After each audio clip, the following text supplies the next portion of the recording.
There's a lot of pink in this room today. Zeke and Mary are going to the prom together. Well, okay. Just one item for all of you at the top. On Monday, the President will join the Business Roundtable CEO quarterly meeting at their headquarters in Washington, D.C. to discuss the United States' response to Russia's unprovoked and unjustified war with Ukraine, and the President's plans to lower costs for working families, create good-paying union jobs, and tackle the climate crisis. On Wednesday, as you all know, he will travel to Brussels, Belgium, where he will have a packed Thursday. He's traveling that day. There's not a schedule that day, but eat your Wheaties, eat your spinach. It's going to be a long Thursday because on Thursday, to start the day, the President will attend an extraordinary NATO summit to discuss ongoing deterrence and defense efforts in response to Russia's unprovoked and unjustified attack on Ukraine. He will also reaffirm our ironclad commitment to our NATO allies and to defend every inch of our NATO territory. Then he will join a scheduled European Council summit to discuss our shared concerns about Ukraine, including transatlantic efforts to impose economic sanctions on Russia, provide humanitarian support to those affected by the violence, and address other challenges related to the conflict. Later in the day, he will attend the G7 meeting called by Germany to further discuss with our allies and partners the consequences we are imposing on Russia for its war of choice. We'll have more announcements, I'm certain, on the trip in the days ahead. I don't have additional details.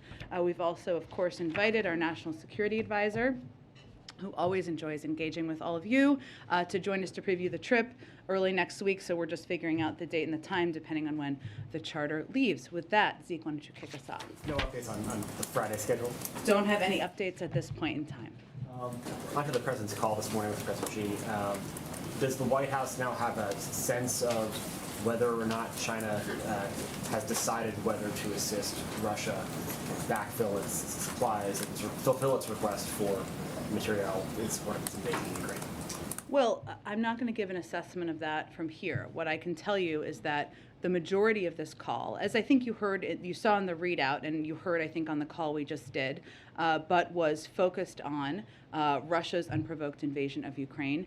The President spent, the vast majority of the nearly 2 hours was spent with the President outlining the views of the United States and our allies and partners on this crisis, including a detailed overview of efforts to prevent and then respond to the invasion, how we got here, steps we've taken, where we've gone and why.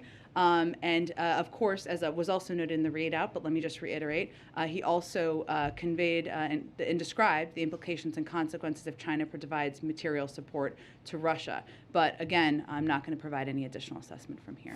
The President has cast the efforts to sort of build up the Western alliance as sort of like democracies versus autocracy. One very large, the largest democracy in the world, is in fact buying Russian oil right now at a discount, expanding its purchases, taking advantage of the situation. Does the White House have any response to India's purchases there, and does the President plan to reach out to the Indian government to try to get that decision reversed? Well, we have not, we made a decision about banning the Russian import of oil. Every country has not made that decision, and we recognize that, and they have different economic reasoning as to why different countries do, including some in Europe. We have been in touch, of course, with Indian leaders at a range of levels, not through the President. If that happens, we will, of course, provide that readout and information to all of you. But what we would project or convey to any leader around the world is that the rest of the world is watching where you're going to stand as it relates to this conflict, whether it's support for Russia in any form as they are illegally invading Ukraine. And on a different topic, on COVID, we saw this week Pfizer request a EUA for a fourth shot or a second booster dose for seniors, and Moderna last night boosters for all adults and other boosters. Does the federal government have the money right now to purchase the doses needed to give everyone the boosters? Should the FDA and the CDC clear that? Well, just to reiterate some of the pieces of where the process is. So the CDC does recommend fourth doses for the immunocompromised. While it hasn't been, of course, as you noted, approved for others, and they're running a vigorous data-driven process. And right now, over 100 million Americans have been boosted. Millions more have not done so and are eligible to do so and need to get boosted. But to go to your question, we've been clear we need additional funding from Congress. You've heard me talk about that a fair amount in here, including for the possibility of a fourth dose or a variant-specific vaccine. So we would indeed need additional funding to ensure that can be widely available. Go ahead. During the readout of this call, a senior official said that the president was really sort of laying out his assessment of the situation to President Xi, that he was making clear the implications of certain actions, but that President Biden wasn't making specific requests of China. Why not, and given the stakes here? Because China has to make a decision for themselves about where they want to stand and how they want the history books to look at them and view their actions. And that is a decision for President Xi and the Chinese to make. Given the growing concerns about China possibly aligning with Russia, would you say it's more concerning at this point that they would help Russia resupply, help Russia with military equipment, or that they would offer economic support to help Russia evade sanctions? Any of those would be concerning to us, but I'm not going to give a rank order assessment of which we're more concerned about. And you don't have a sense that China may be leaning more in one direction or another? Not an assessment I can provide from here. Sort of a logistical question. You know, Sure. the Chinese got out a readout of the call fairly quickly. Before it was even done. It was, I think, 3.5, maybe 4 Remarkable. hours before your readout was out. Should we read anything into the time that it took to get your side of the story out? So it was a lengthy call, as you all know. 2-hour call is of course a lengthy call, even with translation. And what typically happens, and this time is a little longer than typical, but is there's a meeting to discuss what happened during the meeting and assess what kind of information we can provide publicly. Obviously, we want to do as much as that as possible to all of you, but we also want to ensure we're protecting the diplomatic channels and conversations. So it was an effort to do exactly that. Go ahead. Yeah, I just wanted to ask, so, we've spoken to U.S. and European diplomats who say that there's still not exactly an agreement on what the red line would be, that, when China would face consequences. Can you say a little bit more about those discussions and whether there is agreement with G7 allies and others who have joined in about what the trigger is and what sort of consequences there would be? Well, Andrea, I would say, the movement of China to align with Russia or to the movement of them to align with Russia or their proximity of moving closer together is certainly of great concern to us, as we have expressed, and we are not the only country that has expressed that concern, including many other members of the G7 have expressed exactly that concern. So this is part of the discussion, has been an ongoing part of the discussion. Expect it certainly would be when the president goes to Europe next week, but we're not in a place at this point to outline the specifics. We're still discussing. And then just to follow up on that, initially, I think going into the call, we were expecting that there would be discussion about Iran and North Korea as well. Did the two leaders get around to those issues, and are they any closer in terms of alignment on those issues? And then just to your first point, or your response, one of the issues that has separated the U.S. and China in recent years has been disputes over trade and lots of tariffs. Would you anticipate that China would face a larger trade war if, or additional sanctions and tariffs if it does proceed to align more closely? Well, we have a range of tools that could be considered, and sanctions are certainly one tool in the toolbox, as they are for other countries as well, even if as we have not outlined specific consequences, and we'll communicate those directly to China and, of course, with our European partners and counterparts. The call was focused, as the readout conveyed, the vast majority of it was on Russia's unprovoked invasion of Ukraine, but also the issue of Taiwan was raised by the Chinese, and the president reiterated that U.S. policy on Taiwan has not changed. That was really the vast majority of the focus of the call. Obviously, there are a range of issues and topics we discussed with the Chinese, and as a part of this call, there was an agreement on ensuring there was an open line of communication and that the discussion would continue in this critical period ahead, of course, at lower levels. Go ahead. During the Stower call, did President Xi ever refer to it as an invasion? We'll let President Xi and his team outline any more specifics about his component of the conversation. Why not reveal if he called it an invasion or called it a war? given Because we he's- don't, as a policy, speak for other countries. They can speak for themselves. Yesterday, Secretary Blinken said the administration was concerned that China is considering answering Russia's request for more military equipment. After this Joe recalled, does the White House still have that concern? We have that concern. The president detailed, what the implications and consequences would be if China provides material support to Russia as it conducts brutal attacks against Ukrainian cities and civilians. And obviously, that is something we will be watching and the world will be watching. So that concern hasn't gone away following the call. Obviously, actions are a key part of what we'll be watching. And Russian Foreign Minister Lavrov says that Russia will view any weapons shipments into Ukraine as, quote, legitimate targets. Obviously, President Biden just authorized $800 million in more security assistance, aka weapons potentially going into Ukraine. So what is the president's response to that comment? Well, that's a threat that he has made before, I would just note, Foreign Minister Lavrov. I would note that just in terms of how it works, without getting into too many logistics, of course, there are no U.S. troops operating inside Ukraine. Our forces are in NATO territory, and so are NATO forces in NATO territory. So as we're talking about the operations of the movement of convoys and the movement of assistance, those are not the bodies that would be moving those assistance within Ukraine.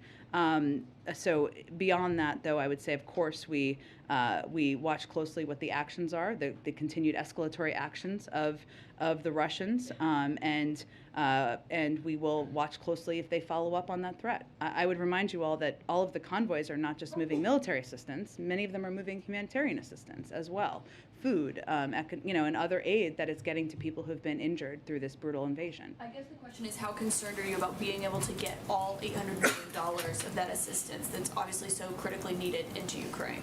Well, we continue to have the means of getting that assistance in, and we have effectively been doing that in recent days, so we will continue to work through those channels. Thank you. Go ahead. Thank you, Jen. Did President Biden directly ask President Xi if he intends to help Russia?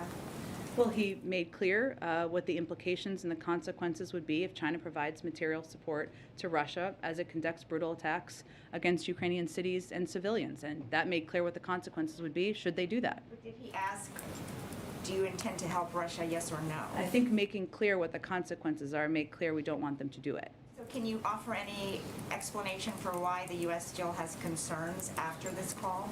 Because we'll continue to watch until we see what actions they take or don't take.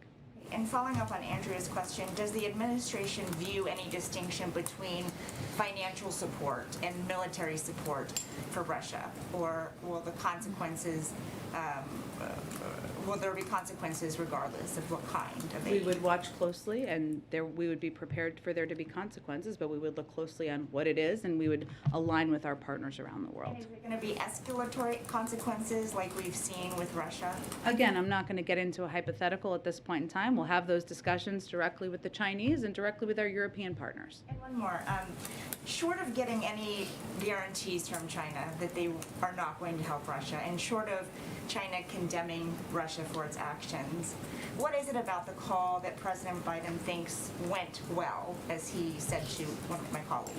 I think it was an opportunity for the president to convey directly what our detailed efforts have been, what we have seen on the ground, how we have responded to the invasion, why we have the significant level of concern that we have, and also to convey very directly, leader to leader, what the implications and consequences would be if Russia provides material support. And that leader to leader engagement, an opportunity for there to be a continuing discussion, certainly the president sees as a positive development.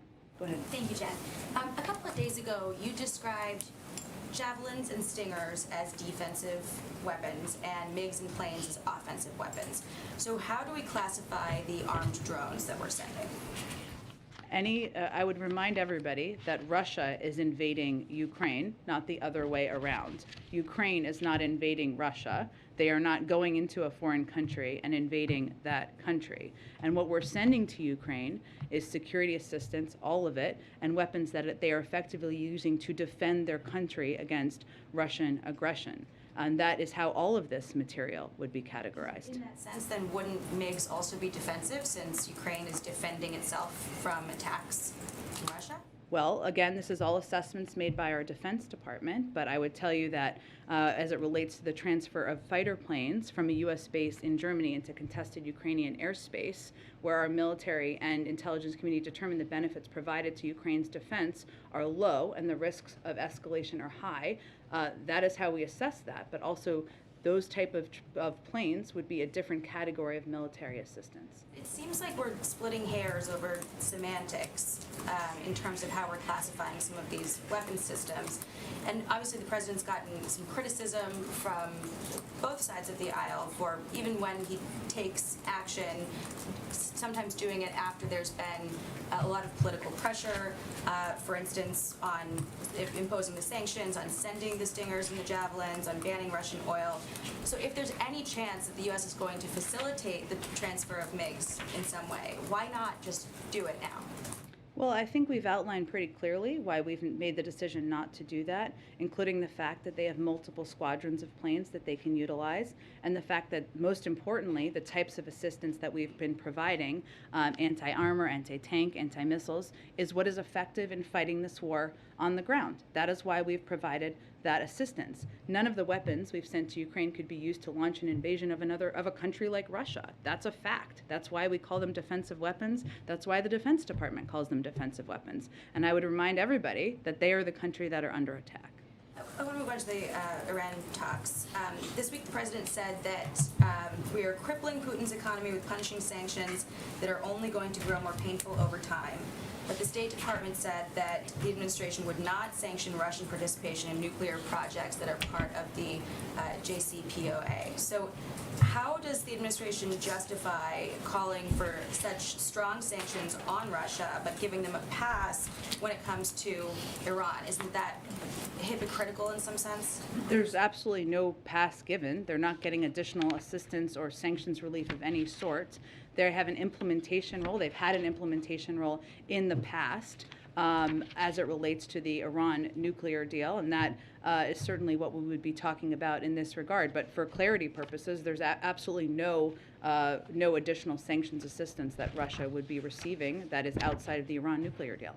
So, but just carving out what's already there and giving it protection, that it will not be sanctioned? Well, to explain to you, or for those of you who have covered back in 2015, you may remember this, that there have been roles in the past that Russia has played in terms of the movement or the protection, the nuclear protections in some capacity of as we're implementing the Iran deal, and that's what we're really referring to. That's part of the discussion in the deal. This is a new deal that we're doing. It's the similar implementation components. It's a implementation and discussion around a similar deal that was discussed back in 2015. And then the Director of National Intelligence annual threat assessment last month said that Iran has threatened to kill former and current U.S. officials in retaliation for the U.S. killing the IRGC's leader, Qasem Soleimani. So do those threats constitute terrorism? Well, I would just remind you all that where we are, one, I'm not going to just confirm or get into specifics about any threats through intelligence channels, but where we are right now, is that not only has Iran's nuclear program advanced, but their behavior in the region and beyond has gotten more aggressive, including by the Islamic Revolutionary Guard. So the notion that the actions of the past administration pulling out of the Iran nuclear deal has cut down on the actions or the escalatory behavior of the Iran Revolutionary Guard is inaccurate. The Iranian government has actually doubled their budget or something like that. So the notion that the approach that the status quo is effective and making us safer just doesn't bear out in any form of facts. So they should not then, the IRGC be delisted from the terrorist blacklist? There's an ongoing negotiation. I'm not going to get into specifics of it, but I would just note that the status quo where we stand has done nothing to make us safer in any regard. In fact, the Islamic Revolutionary Guard has only been strengthened. Go ahead. Jen, I want to follow up with you on the call. You have, from the podium and in the readout, it says the president described the implications and consequences if China provides material support to Russia. So to be clear, did President Biden warn President Xi not to send any support to Russia? I think he made clear what the implications and consequences would be if he did. That is laying out what the consequences would be. President Xi has to decide what he's going to do here. And not just here, but is it fair to characterize that as a warning? I would characterize it exactly as I said it. And did President Biden and President Xi discuss the possibility of lifting sanctions and/or tariffs as a way to get China? This was not about carrots. This was about laying out what the implications and consequences would be. Did the president step away from the phone call and have a sense that he can work with China as it relates to Ukraine? Well, I think he came away feeling that he had conveyed clearly what the implications and consequences would be, and also that he had the opportunity to lay out specifically what steps we've taken, why, and what we're seeing on the ground. And he also said that we would continue conversations task the teams to continue conversations. So that indicates that we will continue to engage with them. I want to follow up with you on something we've been discussing Sure. throughout the week, the issue of refugees.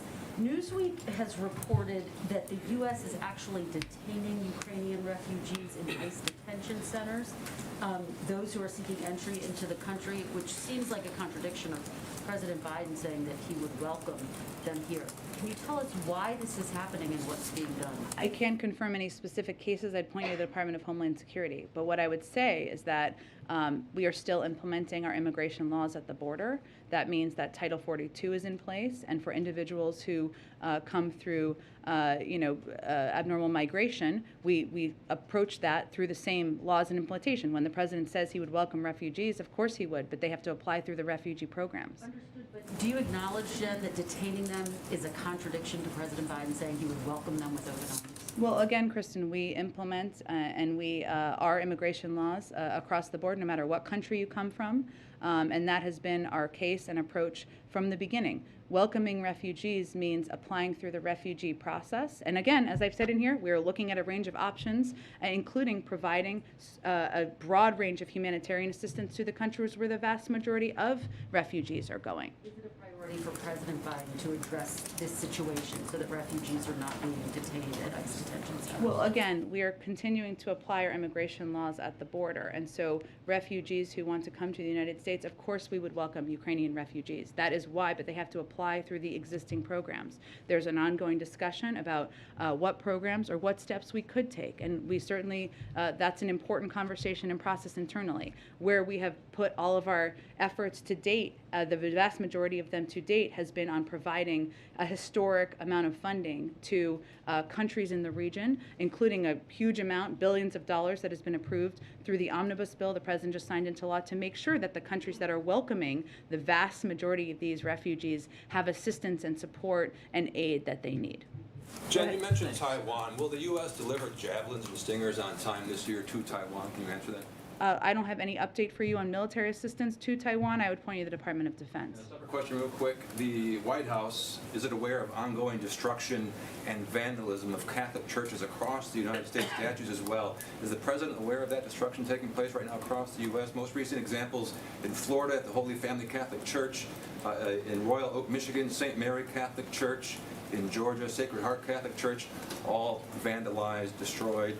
Well, I can assure you that the President, the White House, and the United States would oppose any destruction or desecration of religious institutions of any kind, and certainly Catholic churches. The President himself is a Catholic, of course. Does the President believe that perhaps Pope Francis could play a role in mediating an end to this Ukraine crisis, the war?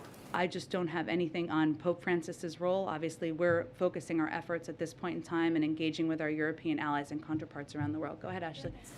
If President Biden does not make a second stop on his trip abroad next week, as has been rumored, to Poland or some other place, what would be the reason? Would it be security concerns? Would it not be wanting to visit refugees at the border to draw resources away from that crisis?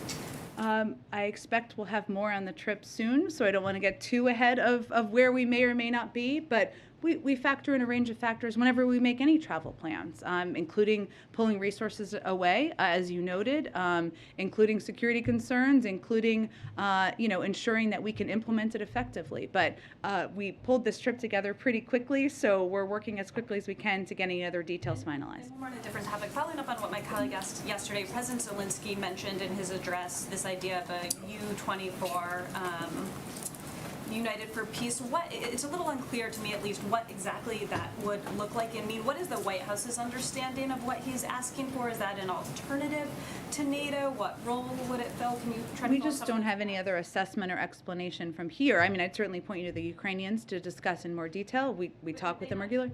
any of that I don't to have, NATO? I would let them speak for their own proposals. Go ahead. Jen, when the president spoke to President Xi, did he set out any particular benchmarks by which he would measure their compliance, either financially on the arms issue, any time frames out there? In other words, did he come to some kind of understanding or declaration to President Xi about how he would be measuring success? Success in terms of whether or not he provides material support.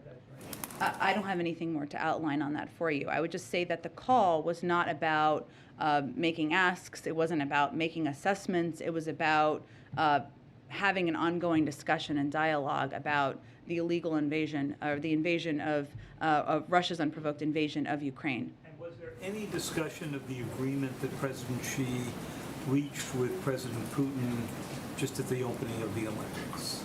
I just don't have more details on the call to read out beyond what we've conveyed to date. Go ahead. Yeah, what can you say about the severity of the implications and consequences for Russia, for China, if they do indeed, in the estimation of the U.S., provide material support to Russia? I mean, are these to the level where it should really make China think twice before assisting Russia? Well, it's up to President Xi and the Chinese to make that decision. But the president, again, laid out very clearly and directly in the call what the implications and consequences would be if they provided material support. Why is the White House choosing not to elaborate and disclose more about what the consequences could be here? Because we feel that it would be most constructive to have those conversations directly with the Chinese. Go ahead. Hi. A senior administration official just told us that that President Biden didn't make any specific requests to Xi and that China will make its own decisions. But I think I just said that too. There you go. But we're nearing a pretty critical point in the war where, according to your own assessment, Russia seems poised to potentially deploy bio or chemical weapons. How much time is there for China to really weigh in here with Putin, and why not press for that while on the call? I think that the primary focus of this call was for the president to lay out specifically the consequences and specifically where we've come to date. His assessment was that was the most constructive way to spend the call, and that it's going to be up to President Xi and the Chinese to determine what role they're going to play moving forward. Go ahead. Implications and consequences. Yeah. I'm asking about this again because in the lead up to Russia's invasion, the White House was really extremely transparent, laying out call after call and briefing after briefing a lot of the specifics that we then saw implemented. Why, in this case, is it just saying implications and consequences and not giving the same specifics? Sure, because we feel it's the most constructive way to engage and have a constructive dialogue. But just to clarify, the specifics were given out in detail on this call, it sounds like what you're saying. Correct. I'm not going to give you more details about the level of detail, but it was a detailed engagement. I'm not going to outline that more from here, but he was specific about what he described on the call. Go ahead. I hope I'm not beating a dead horse here. It's okay. Yeah, okay, it's Friday. So you said previously the point of this call would be to see where she stands. Yep. You're obviously reluctant to tell us where she stands based on that call, and you pointed to the Chinese, but their readout, if you've read it, is, doesn't tell you much either. So can you at least say after a 2-hour call, is the White House confident it knows where she stands, and you just don't want to tell us? Or are you not telling us because you don't really understand where he stands? I think what I can tell you is that they tasked the teams with having continued discussions, but I'm not going to provide you any additional assessment from here. Go ahead in the middle. How does President Biden define the current Chinese and U.S. relationship right now? Have you scheduled more communications, meetings, calls? Yeah, they tasked the teams to follow up on today's conversation and in this critical period ahead. I don't have anything in terms of when that will take place, but that was part of it. Go ahead. Jen, following the recent Texas primary election, the AP is reporting that roughly 13% of ballots were discarded following, new statewide election laws. One, is the White House concerned about these new numbers, and has the White House put in any new plan to try and get some sort of federal voting rights legislation or executive order into implementation? Well, certainly we will continue to stay, we remain committed, the President and the Vice President remain committed to doing everything we can to get voting rights legislation passed and move forward. And these reports are certainly a reminder of how important that is. In terms of the specifics of it, I'd really point you to the Democratic Party Committee on the political side of this, and I will see if our team has any other specific reaction from here. Other question. We know next week the Supreme Court nominee Judge Ketanji Brown Jackson will be going forward with hearings. There's some new accusations from Capitol Hill. Some Republicans still saying that she's soft on crime. Senator Josh Hawley, for instance, saying that she's soft particularly on sex offenders. What is the White House's response to these new accusations, and are you at all concerned that it might taint public view as we go into hearings next week? I think as we broadly look at it, I mean, after weeks of trying hard to find some way to attack Judge Jackson for saying that she was an affirmative action pick, then saying she was the product of dark money, then saying she should be suspect because she was a public defender, a group of far-right Republican senators, as you noted, have launched a last-ditched eve of hearing desperation attack on her record on sentencing in sexual offense cases. What is important here, I think, are the facts. And the facts are that in the vast majority of cases involving child sex crimes broadly, the sentences Judge Jackson imposed were consistent with or above what the government or U.S. probation recommended. And so this attack that we've seen over the last couple of days relies on factual inaccuracies and taking Judge Jackson's record wildly out of context. It dishonestly took a snippet of a transcript out of context when in fact Judge Jackson was repeating something a witness said in order to ask a question about their testimony. It also omits that the Sentencing Commission report mentioned was unanimously approved by the Commission and is by law, which is by law bipartisan with equal representation. So we're going to continue from here to reiterate what the actual facts are, and we hope that those who are taking this process seriously or state that they are taking this process seriously will also look to the facts and not disingenuous attacks. Go ahead. Thanks, Jen. 2 questions about COVID. You talked earlier to Zeke's question about the additional funding being needed to ensure that the 4th dose boosters will be widely available. Secretary Becerra said today that hopefully soon the government will be telling parents of kids under 5 that they can get their kids vaccinated, and he said that will also put strain on the system. Is there any chance that the vaccine doses for the kids under 5 wouldn't be available if this COVID money doesn't come through? It's not about available. I think it's about making them free. Because obviously these companies are going to produce doses if and when at some point, as a mother of a child under 5, God willing, soon, making them available. What we want to be able to do is continue to make them free.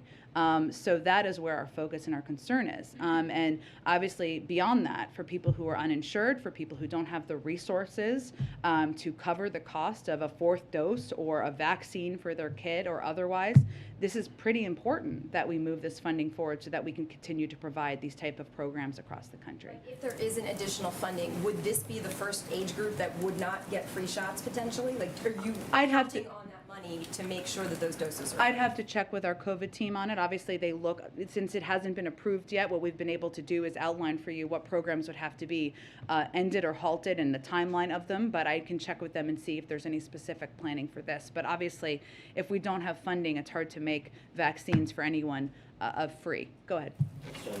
The Journal reported earlier today that Iran secretly set up a banking and finance system to get around the U.S.-led sanctions. Wondering if the U.S. has a response to that, and if you think it might complicate the negotiations over the nuclear. I'd have to check with our team on that. I don't have any confirmation of the accuracy of that, so let me check with our team and see if we have concerns and what our response would be. Earlier this week, you were asked whether Jake Sullivan, in his conversation with his Russian counterpart, brought up the hostages at Chernobyl. You said you checked. I'm just wondering if you had any updated. I did mean to get back to you on that. I apologize. So let me venture to do that this afternoon. Go ahead. Thanks, Jen. 2 questions. First, on the call, there have been in recent days concern voiced by U.S. officials about China amplifying Russian disinformation about the situation there. Did that come up on the call? What was said? I just don't have more details. We've obviously been very vocal about our concern on that front, but I don't have more details about whether that was part of the discussion. And secondly, an update on earlier this week, the second gentleman tested positive for COVID. Can you give us an update on the vice president? Has she tested again since? She did, and she tested negative again today.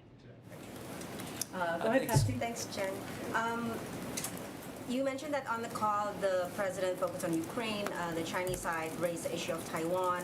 Obviously, you're not giving us any specifics on sanctions, export controls and such, but was there a discussion about broader trade relations between the U.S. and China? And then I'll have a follow-up question specific about American investments in Chinese tech firms after that. Well, the vast majority of the call was about those two topics. So beyond that, I don't have more to read out for you, but that was really the focus of the call. Okay, and so a couple of administration officials have been advocating that the president issues an executive order that would ban American investments in Chinese tech firms. What is the status of that? What is causing the delay? Does it have anything to do with the TikTok Oracle deal? Is there an anticipated timeline? I don't have any update or preview of what that looks like at this point in time. Go ahead. One more thing on the global pandemic response. Yeah. With the House of Representatives slashing the $5 billion that you've asked from the omnibus bill, do you have a plan B in trying to meet the goal of delivering what the rest of the 700 million now out of the 1.2 billion doses that you have pledged? Well, I can certainly check on how many of those have already been purchased, which I think would be a helpful piece of information, but there is not a secret fund that we have not told you about to continue to provide the type of free programs we have in the United States or to provide the level of international assistance that we would like to continue to provide. But let me check and see of those doses we've committed if there is a set number that have already been purchased. If there's no more money, then there'll be no more doses other than the ones that's already been purchased, because there might not even be any money for the delivery of those doses that have already been purchased, right? We need additional funding to continue to be the arsenal of vaccines in the world. Go ahead. Thanks, Jen. I wanted to go back to the Supreme Court nomination Sure. hearings for next week. Can you talk, in the president's schedule, you didn't mention that, and obviously he's not testifying in the nomination hearing. No, not that we're tracking, but yes. Can you talk about how this White House is preparing, how Judge Jackson is preparing for next week, how the president will be involved, given he's got a lot going on next week as well? Well, I would say that Judge Jackson, as you know, has a whole team of people internally and externally who has been helping her through the preparation process. And she, which won't surprise anyone, started studying and practicing and preparing as soon as she was nominated to serve on the Supreme Court. And that process has obviously picked up over the last couple of days. And so our team will be closely watching and monitoring the hearings next week. I'm sure we'll be responding to the inevitable doses of misinformation that travel out as well. I also wanted to ask about COVID testing. The administration announced that families could order a second round of rapid tests a few weeks ago. I don't know when it was, but recently. Yes, in the State of the Union. Yes, thank you. Could you provide an update on how many tests you've shipped at this point, and whether there's been interest in that second round? I can certainly check and see if we have an updated number. I know there's been interest, but we'll see if there's an updated number to provide. Brian, go ahead. Thank you, Jen. I wanted to ask about the rapport between Xi and President Biden. The two men have shared a meal together. They've known each other for more than 10 years. Yeah. This is an important moment in U.S.-Chinese relations. How did their personal rapport play into today's call? Well, I would say they know each other. As you've noted, they've spent time together. They've had a range of direct and candid conversations. This is not the first, and that certainly contributes to the president's ability to be as direct as he is, whether it is laying out where we've come from and why we are at this point, and his great concerns and significant concerns about Russia's unprovoked invasion of Ukraine, and also what the implications and consequences would be. So there's no question that the president's time on the world stage, his prior relationship with President Xi, having spent time with him, engaged with him directly, had many multi-hour calls and meetings with him, contributes to his ability to have those type of conversations. Did the president bring up those past meetings in this 2-hour call today? I don't think there's a reason to bring them up. They both know that they've had past meetings. I think it just starts the meeting from an understanding of where the other is coming from. Go ahead. Yeah, in the first event with the president today, why didn't the president choose to address the phone call personally between he and President Xi? Because it was about a different topic. And there's a lot of things the American people care deeply about, so it was his effort to communicate about a range of issues. But when you have the leader of the largest economy in the world and the second largest economy in the world, and they're talking, they could fall on either side of an invasion. The American people might want to hear directly from the president. Well, we've provided a range of updates, briefings, readouts, and hopefully you all will be effective, as I'm sure you will, in communicating that to the American people. One more thing, on the call, did the president push China about business, the Chinese companies doing business in Russia? Well, I would say first that, the president, as we all have made clear, that there have been implications. As you see, while we have not asked companies to take specific steps, you look at Russia and what's happened there and what the implications have been for the Russian economy of companies pulling out. And, that's certainly something for every country to watch as they're making decisions about which side of this conflict they're going to stand on. Go ahead. Thanks, Jen. Poland is calling for an international peacekeeping mission in the Ukraine. Is that something the U.S. would entertain or support and possibly participate in?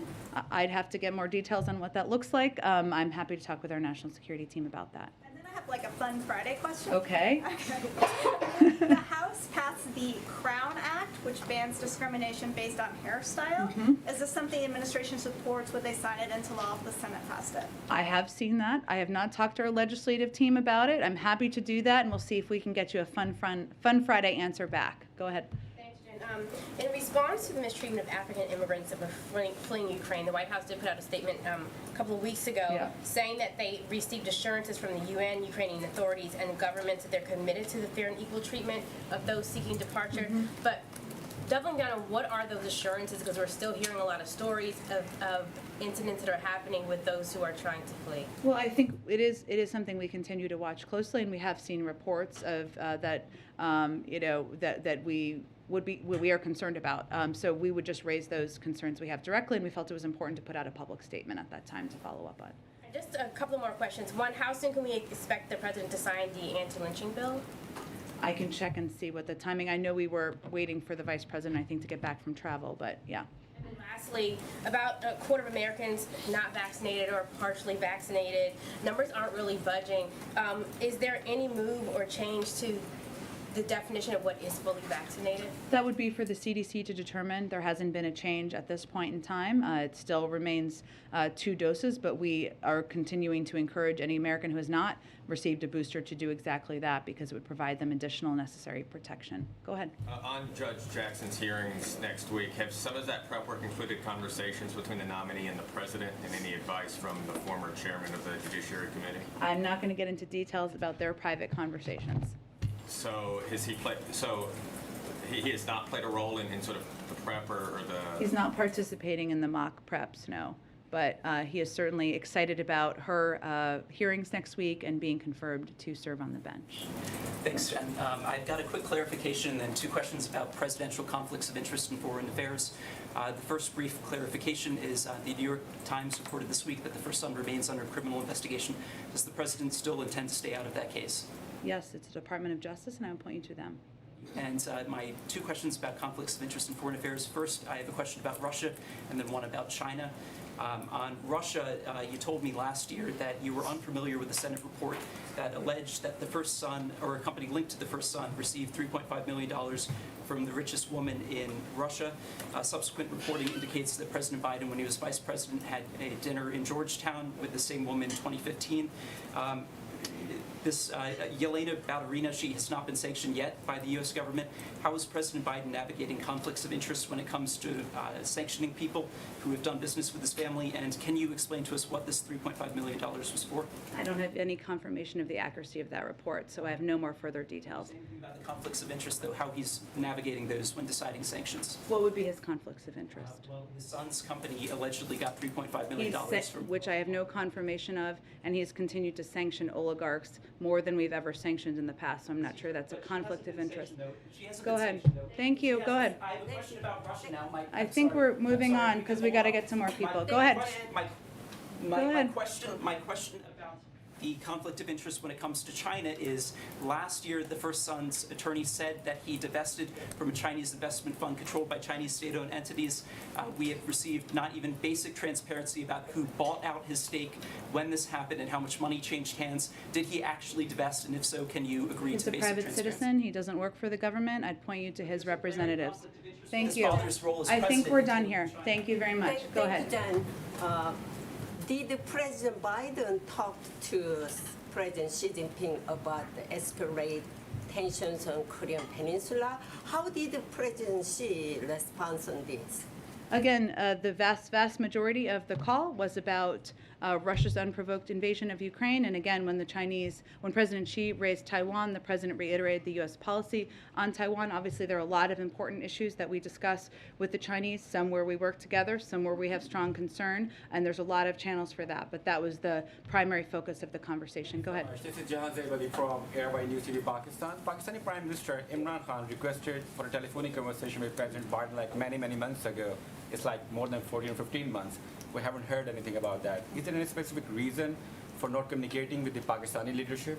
I don't have any update on a planned call or engagement. Obviously, we engage with Pakistan and a range of leaders at a number of levels through the State Department for our national security team. But in terms of a call or engagement with the president, I don't have anything to predict on that front. After his recent visit of Russia, Pakistani Prime Minister Imran Khan told a public gathering that he will not be a slave of America like other politicians do. Would you like to comment on that? I don't know why he said that, but... We have a long relationship with Pakistan, and that is a relationship will continue through diplomatic channels, so I don't have any more comments on that. Go ahead. Thanks, Jen. Thanks, Jen. Oh, we can go to both of you. Go ahead. Go. Well, I don't know whoever wants to go first. You can rock, paper, scissors. Thanks, Jen. You might have seen that President Putin held a rally at which he said of the Russian people that we have not had unity like this for a long time. Is that your perception? Do you have any comment? Well, we're not going to respond to President Putin's misinformation and propaganda rally, which is how we see it. And secondly, just a bigger picture question. There's been a lot of discussion this week about war crimes and war criminals. You're well aware the United States does not recognize the International Criminal Court. We're not a member, yeah. Yeah, you're not a member. President Biden believes that is the correct stance, and if so, doesn't that undercut the United States' moral authority?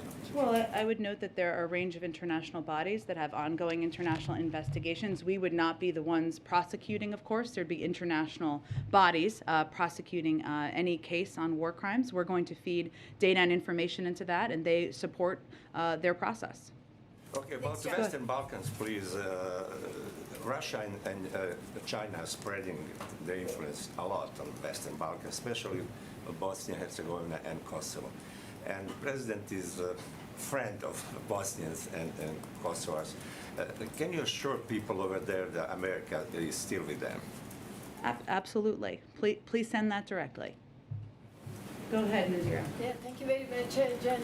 As you know, we celebrate our Nowruz New Year. Afghan people as our expectation. Do you have any message? And also, yesterday, President Biden signed some document, PTS, for new arrival Afghan refugees. Oh, TPS. Yes. We did. So the president did sign a TPS for Afghans, which means that those who have been in the country, and let me get you the exact information on that. Let's see. Let's see. Okay.